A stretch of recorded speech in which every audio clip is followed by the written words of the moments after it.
Have you ever stopped to think about why some ancient texts, once considered extremely important, were simply set aside? One of them is the Book of Enoch, a manuscript that holds deep secrets about fallen angels, giants, and even the creation of the universe. But what is so dangerous about this book that the early church felt the need to hide it from us? It sounds crazy, right? But if we take a moment to analyze what's written, some traditions say it could completely change our understanding of who we are and what awaits us in the future. For example, did Enoch really get taken up to heaven without dying, as some believe? And what did he see in his visions? And most importantly, why did the church hide these stories? What if the secrets contained in this book could turn everything we know upside down? It talks about ancient civilizations, lost technologies, and even apocalyptic events. But in the end, what was so disturbing in this text that it was kept from the public for so long? So let's talk about the Book of Enoch.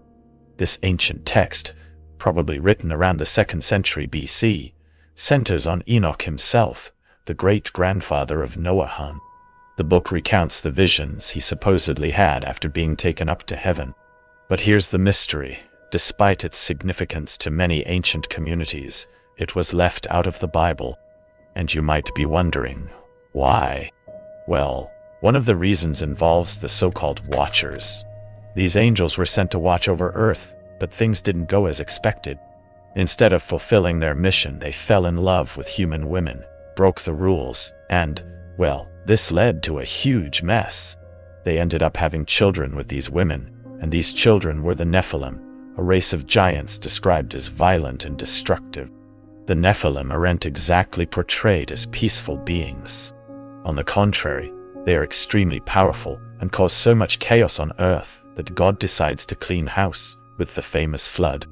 You probably already know this part from the story of Noah, but what the Book of Enoch does is provide much more detail about what really prompted this decision. Moreover, the Watchers, these angels who gave in to temptation, didn't just create the Nephilim, they also taught humans a series of forbidden secrets. They brought knowledge that supposedly only the heavens should possess. Things like astrology, metallurgy, how to make weapons, and even magic. Now, you can probably guess what happens when humans gain this kind of power, right? These secrets, which should have remained only in the domain of divine beings, end up bringing more destruction than anything else. And this raises a big question. Is knowledge in itself a blessing or a curse? In the case of the Watchers' teachings, it seems to have been a curse. Humans use these secrets to intensify wars, provoke more violence, and all of this leads to a scenario of total decline. But the book doesn't stop there. It also brings prophecies about the final judgment. And here, things get even heavier. The rebellious angels and the humans who followed the path of corruption are condemned to severe punishments.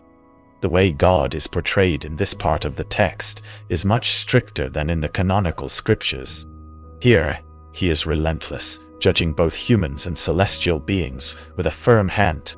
And this helps us understand why the Book of Enoch was seen as so controversial. It presents a very different view of angelic intervention in the human world, something that didn't fit well with the narrative the church was consolidating. Just imagine a book suggesting that fallen angels taught humans dangerous secrets, and that this led to the downfall of civilization. That definitely didn't help maintain the order the church was trying to impose at the time. Now, to understand why the Book of Enoch was excluded from the Bible, we need to go back to the early centuries of Christianity. At that time, the church was beginning to organize itself, and with that, they had to decide which texts would be part of what would become the biblical canon. And believe me, there were many texts circulating among the early Christian communities, each with its own vision of creation, the apocalypse, and the role of angels and demons in the world. Around the 3rd century AD, church leaders began to define which books would be considered inspired by God, and therefore worthy of entering the canon. And what happened to the Book of Enoch? It was rejected. One of the main reasons was its strong emphasis on supernatural beings like the fallen angels, the Watchers, and the Nephilim.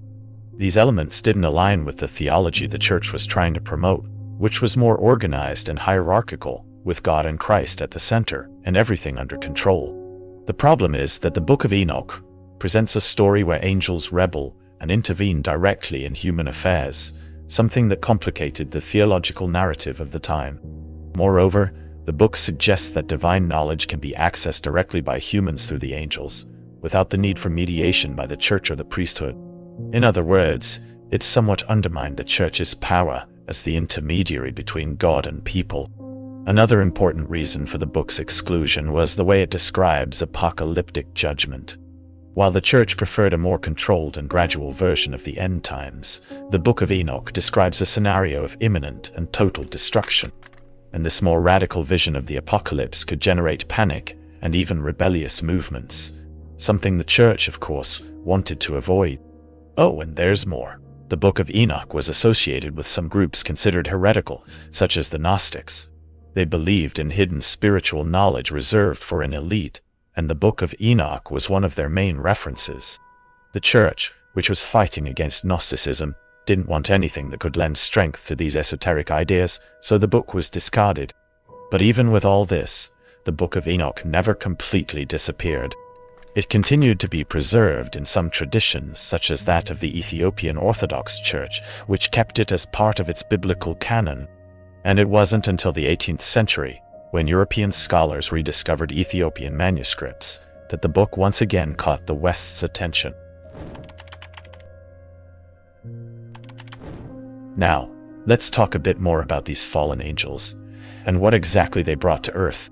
The story of the Watchers in the Book of Enoch is one of the most intriguing parts, and these angels were sent to watch over the earth and help humanity, but they ended up falling in love with human women. That's when things took a turn for the worse. They decided to violate divine laws and became involved with these women, which resulted in the birth of the Nephilim. The Nephilim are described as giants, powerful and extremely violent. They aren't just giants in size, but also in the destruction they cause. Their presence on Earth marks a period of great corruption and chaos. They begin to dominate everything, and along with the Watchers, they further corrupt humanity. But the story doesn't stop there. In addition to creating these giants, the Watchers brought forbidden knowledge to humanity, things that should have remained only in the divine realm. They taught humans astrology, metallurgy, how to forge weapons, for instance, and even magic. And as you might imagine, this knowledge ended up being used for destructive purposes. Humanity began to misuse this wisdom, leading to war, violence, and moral decline. Here, we encounter a very interesting question.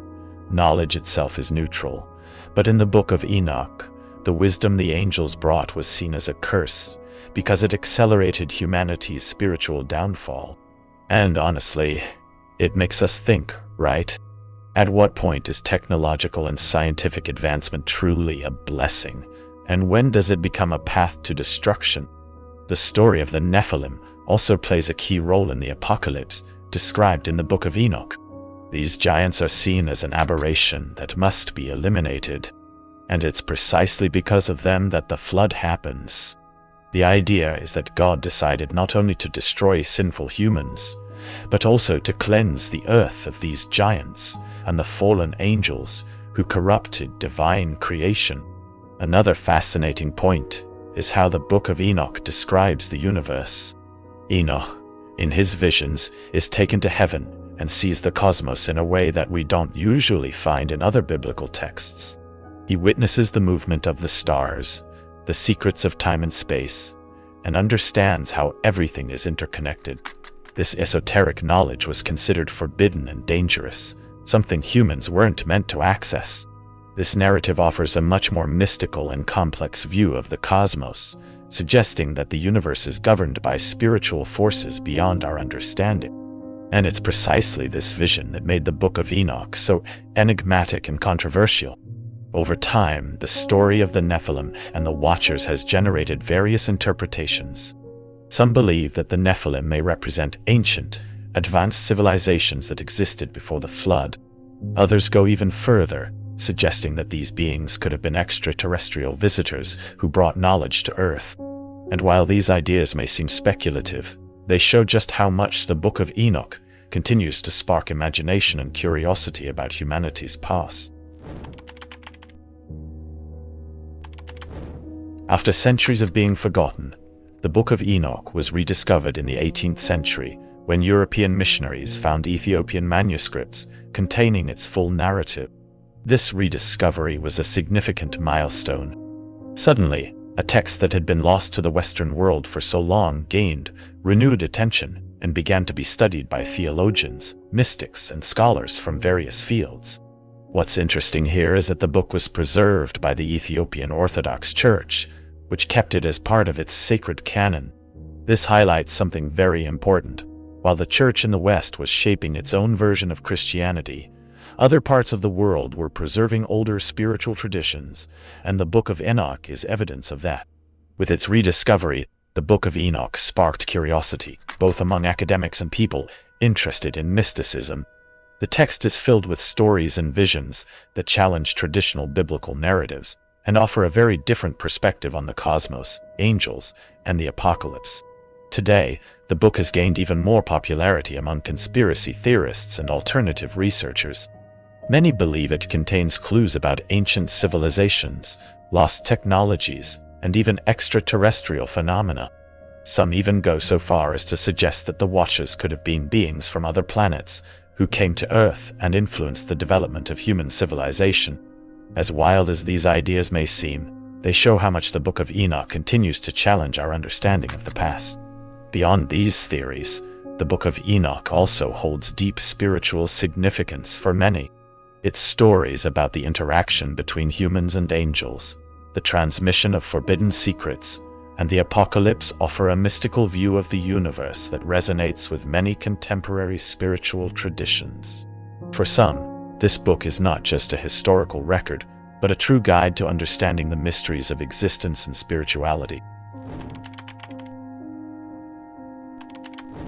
One of the most intriguing aspects of the Book of Enoch is how it describes the transmission of forbidden knowledge to humanity. This raises a question. Could these teachings be connected to ancient lost civilizations, like the famous Atlantis or Lemuria? Various myths speak of great ancient empires that had advanced knowledge of science, technology, and spirituality.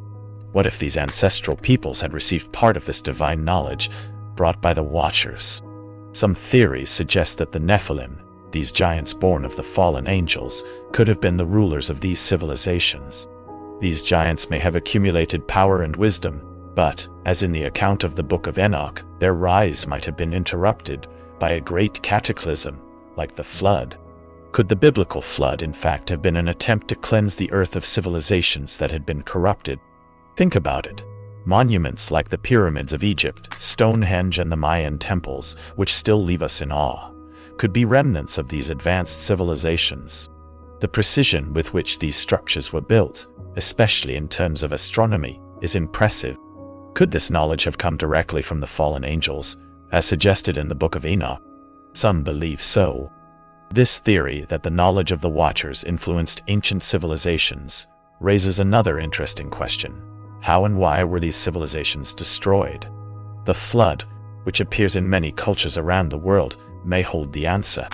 It could have been a way for God to cleanse the earth of the corruption caused by the Nephilim and the rebellious angels. Even though much was destroyed, some believe that part of this forbidden knowledge survived. Perhaps it remains hidden in ancient manuscripts, sacred monuments, or even in esoteric traditions that have been passed down through generations. The Book of Enoch might be just one piece of a much larger puzzle, suggesting that humanity's ancestral knowledge goes far beyond what we imagine. And here's something curious. Some spiritual traditions believe that part of this knowledge is beginning to resurface. Could the renewed interest in the Book of Enoch be a sign that we are approaching a new spiritual awakening? Perhaps these secrets are waiting to be rediscovered, and this will lead us to a new understanding of our past and our future. Now let's delve into a more mystical area. the connection between the Book of Enoch, the Kabbalah, and the archangel Metatron. Yes, Enoch's figure is directly tied to this more esoteric side of Jewish spirituality. According to some traditions, Enoch was not only taken up to heaven but was also transformed into Metatron, one of the most powerful and mysterious archangels in the celestial hierarchy. In the Kabbalah, Metatron is seen as the celestial scribe, the one who records all of humanity's deeds. He is also associated with the Tree of Life, which represents the spheres of existence and the paths of spiritual ascension. This raises an interesting question. What might Enoch have learned during his journey to be transformed into such an important figure in the Kabbalistic universe? Moreover, Metatron is considered the intermediary between God and humans, giving him a crucial role in maintaining cosmic balance. This spiritual ascent of Enoch makes us wonder, could the Book of Enoch contain more than just historical and prophetic accounts? Perhaps it holds hidden teachings on how humans can achieve elevated levels of spirituality. In some esoteric traditions, Metatron or Enoch is believed to have transmitted hidden knowledge both to the fallen angels and to select humans. This leads to the suspicion that the Book of Enoch was suppressed, not only for its apocalyptic visions, but also because it safeguarded profound spiritual secrets, perhaps secrets that could grant too much power to ordinary people. Within the Kabbalah, Metatron is deeply linked to the idea of spiritual ascension and the mediation between the divine and the human. His figure is shrouded in mystery, and some say he holds the key to understanding the secrets of the cosmos. Could the Book of Enoch conceal layers of symbolism that only those with the right knowledge can interpret? Some believe so, and if these codes are deciphered, we might uncover hidden truths about creation and humanity's destiny. The Book of Enoch remains one of the most enigmatic and fascinating texts we know. Its stories of fallen angels, giants, forbidden knowledge, and apocalypse challenge our traditional view of Scripture and invite us to reconsider what we know about human history and our place in the universe. But perhaps the most intriguing thing about this book is the question it poses: what else is being kept secret? If such a powerful text was left out of the Bible, might there be other secrets that have been buried over time? If you're interested in exploring more about spirituality and ancient secrets, I've carefully selected some videos packed with deep insights and fascinating discoveries that you're going to love. Just click on one of them.